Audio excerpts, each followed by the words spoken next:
무엇을 감사할까? 우리가 너희 모두로 말미암아 항상 하나님께 감사하며 기도할 때에 너희를 기억함은 너희의 믿음의 역사와 사랑의 수고와 우리 주 예수 그리스도에 대한 소망의 인내를 우리 하나님 아버지 앞에서 끊임없이 기억함이니, 우리가 보통 감사를 하게 되면 간절히 바라던 일이 성취된 일이나 어떤 것을 얻었을 때나 뜻하지 않게 받은 것에 우리가 감사하게 됩니다. 그러다 우리가 신앙의 연수를 지나가게 되면서 그렇지 않은 것에 대해서도 감사할 수 있는 훈련이 되어집니다. 본문에서 바울이 감사한 것은 무엇일까요? 바울은 데살로니가 교회의 믿음의 역사에 대해서 하나님께 감사했습니다. 데살로니가 전후서는 바울의 서신서입니다. 데살로니가 지역에서는 이방 종교와 또 우상들로 가득한 도시로 바울과 실라가 복음을 전했을 때 핍박으로 한 달도 못 채워서 쫓겨나는 큰 어려움을 겪었던 곳입니다. 데살로니가에 유대인의 회당이 있었는데 바울이 예수 그리스도의 죽음과 부활에 대해서 말씀을 회당에서 전할 때 헬라인들과 많은 귀부인들이 예수를 믿기 시작합니다. 그러자 시기와 질투와 위기감을 느낀 유대인들이 바울과 실라가 예수 그리스도를 로마에 대항하는 새로운 왕으로 세우려 한다고 모함하여 다른 곳으로 쫓겨나게 됩니다. 바울과 실라에게 데살로니가 교회는 충분히 말씀을 전하지 못하고 충분히 양육하지 못했던 곳으로 굉장히 아픈 손가락 같은 교회였습니다. 그러나 나중에 제자 디모데를 통해서 데살로니가 교회 안의 성도들이 성장하고 믿음의 모습을 보인다는 말을 듣게 됩니다. 너희가 어떻게 우상을 버리고 하나님께로 돌아와서 살아계시고 참되신 하나님을 섬기는지와 데살로니가 교회에는 온갖 우상과 신전들이 많아서 우상을 섬기는 도시였는데 복음이 들어가 예수님을 믿고 하나님을 따르게 됩니다. 데살로니가 교회 성도들은 가족들이 예수님을 이상하게 생각하고 배척하였고 유대인들의 위협 속에서도 우상을 버리고 하나님을 믿고 섬겼습니다.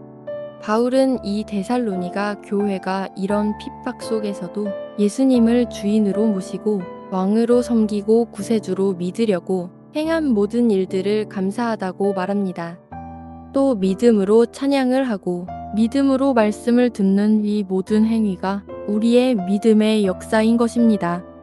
믿음이 없이는 하나님을 기쁘시게 하지 못하나니 하나님께 나아가는 자는 반드시 그가 계신 것과 또한 그가 자기를 찾는 자들에게 상 주시는 이심을 믿어야 할지니라. 오늘 우리가 하나님을 의식하고 한 모든 일들과 행동들을 하나님께서 기억하고 계십니다. 그래서 우리가 믿음 가운데 삶을 사는 것이 믿음의 사역인 것을 기억하며 믿음의 사역을 행할 수 있음에 감사해야 할 것입니다. 바울은 데살로니가 교회의 사랑의 수고함에 대해서 하나님께 감사했습니다. 우리가 이 갇힌 어희를 사모하여 하나님의 복음뿐 아니라 우리의 목숨까지도 어희에게 주기를 기뻐함은 너희가 우리의 사랑하는 자됨이라. 형제들아, 우리의 수고와 애쓴 것을 너희가 기억하리니 너희 아무에게도 폐를 끼치지 아니하려고 밤낮으로 일하면서 너희에게 하나님의 복음을 전하였노라. 바울과 실라는 목숨도 아끼지 않고 기쁜 마음으로 예수님의 사랑과 복음을 전하였고, 그러한 진정한 마음을 전달받은 데살로니가 교회 성도들도 당연하게 그들을 따라서 성도들끼리 서로 사랑하며 기쁨으로 교회를 섬기게 된 것입니다. 그들의 역사로 말미암아 사랑 안에서 가장 귀히 여기며 너희끼리 화목하라. 또 형제들아, 어희를 권면하노니 게으른 자들을 공개하며 마음이 약한 자들을 격려하고 힘이 없는 자들을 붙들어주며 모든 사람에게 오래 참으라. 사랑한다라고 하면서 마음으로만 전달하면 받는 사람은 사랑을 느끼지 못합니다. 사랑을 주고자 하는 대상에게 권면하고 격려하고 붙들어주고 오래 참는 이 모든 것이 행동인 것입니다. 사랑은 말로만 하는 것이 아니라 행동으로 표현할 때 상대방이 그의 행동으로 인해 사랑을 전달받아 사랑의 양분을 먹고 건강하게 자라고 성장합니다.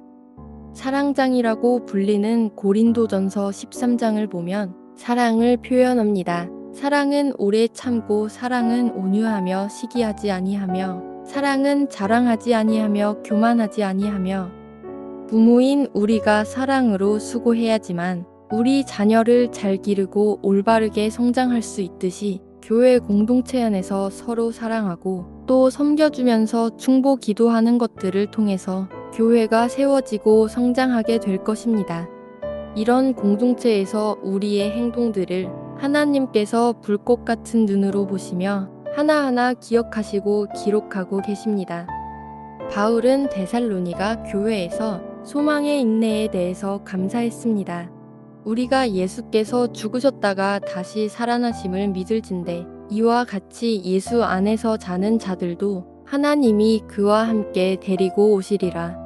우리가 주의 말씀으로 너희에게 이것을 말하노니 주께서 강림하실 때까지 우리 살아남아 있는 자도 자는 자보다 결코 앞서지 못하리라. 주께서 호령과 천사장의 소리와 하나님의 나팔 소리로 친히 하늘로부터 강림하시리니 그리스도 안에서 죽은 자들이 먼저 일어나고 그 외에 우리 살아남은 자들도 그들과 함께 구름 속으로 끌어올려 공중에서 주를 영접하게 하시리니 그리하여 우리가 항상 주와 함께 있으리라. 그러므로 이러한 말로 서로 위로하라. 주님께서 이 땅에 오실 때 예수 안에서 먼저 천국 가신 모든 분들이 주님의 호령을 시작으로 천사장과 나팔 소리를 듣고 부활을 할 것입니다. 그 다음에 우리도 하늘의 자석처럼 끌려 올라가서 공중에서 예수님과 만나고 혼인 잔치를 하고 영원한 영생의 삶을 우리가 살게 될 것입니다. 데살로니가 교회 성도들은 이런 내세의 삶의 소망인 예수님의 재림과 부활의 믿음을 지키며 인내하며 살아갈 수 있었던 것입니다. 우리가 부활의 첫 열매이신 예수 그리스도께서 이 땅에 다시 재림하실 때 우리도 똑같이 그 예수 그리스도와 함께 부활하실 것을 우리도 믿기 때문에 인내로서 그 소망을 잃지 않고 예수님께서 오실 그날까지 깨어 살아가야 하겠습니다. 형제들아, 나는 아직 내가 잡은 줄로 여기지 아니하고 오직 한 일, 즉 뒤에 있는 것은 잊어버리고 앞에 있는 것을 잡으려고 표대를 향하여 그리스도 예수 안에서 하나님이 위에서 부르신 부름의 상을 위하여 달려가노라. 우리는 이 달리기를 위해서 결승전 방향을 잘 살펴봐야 합니다. 그러나 우리가 방향을 알지 못하고 잃어버리거나 방향이 뒷걸음질할 때가 있습니다. 우리가 과거에 실패했던 경험이나 미련 같은 것들로 우리 발목이 잡혀 있다면 그 달리기는 멈추어 버리거나 뒷걸음질하게 됩니다. 과거에 우리가 잘못한 일이나 상처받은 일들이나 실패한 것 같은 인생들로 인해 더 이상 에너지를 소비하지 말고 앞으로 나갈 표를 향해서 바라보아야 합니다. 그리고 하나님께서 우리에게 주실 그 부르심의 상을 기대하며 그곳을 달려가야 할 줄 믿습니다. 우리는 오늘 무슨 일이 일어날지 모릅니다. 매일 사건, 사고가 일어나는 삶 속에서 우리들은 두렵고 불안한 마음으로 살아갈 수밖에 없습니다. 그러나 모든 주권을 가지신 하나님을 믿고 의지할 때 하나님께서 주시는 평안으로 살아갈 수 있습니다. 아무것도 염려하지 말고 다만 모든 일에 기도와 간구로 너희 구할 것을 감사함으로 하나님께 아뢰라. 그리하면 모든 지각에 뛰어난 하나님의 평강이 그리스도 예수 안에서 너희 마음과 생각을 지키시리라.